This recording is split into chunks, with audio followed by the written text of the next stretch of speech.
The first thing that I built was I was 11 years old. I built a roller coaster fan site.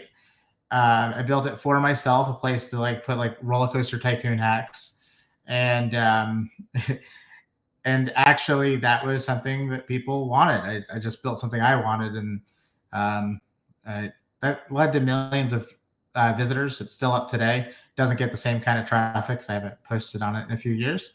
But yeah, that was my first thing that And I so, built. so what led you to want to make that? Like, what was it that was, what was the need?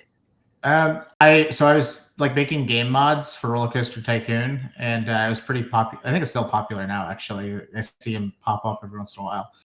But I was like doing these custom things that like weren't done. This is back in the day, like Java and like little like pixel nodes with little gifs and stuff.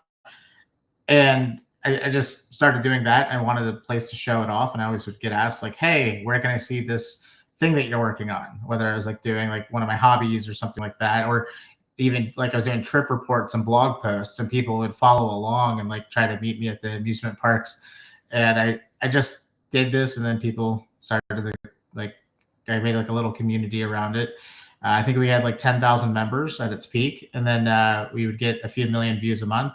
Then before I knew it, it was getting like photos were published in articles and stuff because I always had like the latest ones.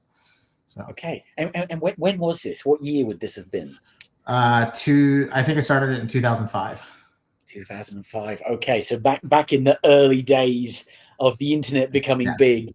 Okay. So what next? Like, what did that lead on to in your journey?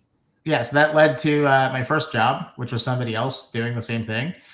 We got together and we built a company that essentially made websites that went on to make mobile apps. And then I started. That's how I got into building companies for other people, and that's called Chop Dog. It still runs today. And I'm proud that I was able to grow something from a teenager into something that was a multi-million-dollar business. Yeah, So, yeah, wow. So tell us a little more about that. Like, how did you get to that point of it being multi-million dollar?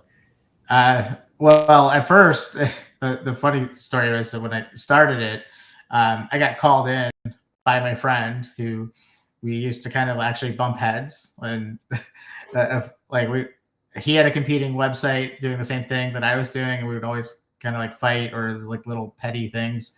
Um, and based on that, he was like, "Hey, I need a developer."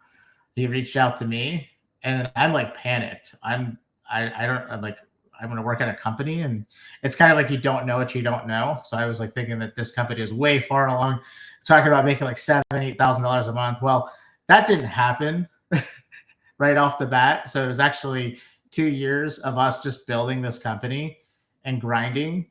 And all of that was more of the wishful thinking. That was kind of like the big picture of hoping we would get there. And but sure enough, it did. It did finally get to that point. And then it was kind of like by the time I was 20, I was making six figures on a company that I had created with my friend, and that was kind of an interesting story because like I was really proud of being able to do that. And then we went on to build several hundred mobile apps, websites, and everything for different companies. If you've heard the idea, I've seen it, and so I definitely learned how to build things. Now, the success rate of what people would build was where the part of like build things people want.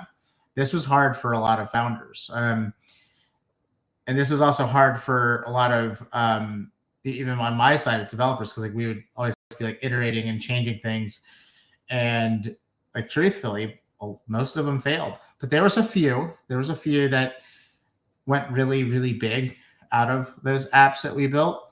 And that kind of helped me go into my own journey. For some reason, I thought it would be easy because I had all this experience. Well, it wasn't. That went on to Sweet Ride, which was a rideshare company.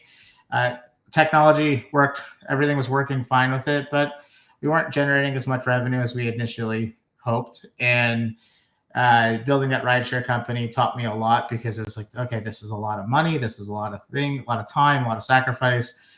It didn't pan out the way that we had hoped. But with that said, it moved into Binder. Like that was like my rock bottom, and then I was like, oh, this one's hitting big. Like this one's like getting a lot of people signing up, or like these other apps, I had never seen the growth. And then Binder turned into kind of its own like app really quickly. And then it turned into different problems. It was like, how do we scale it? And that is actually what led to Cold Start, was that we were thinking of growth hacking and different ways to get users on a platform. And then after we had figured out that Binder had product market fit, initially we'd get like 10, 15,000 users. Like we used Cold Start to take that to millions. So that was really the story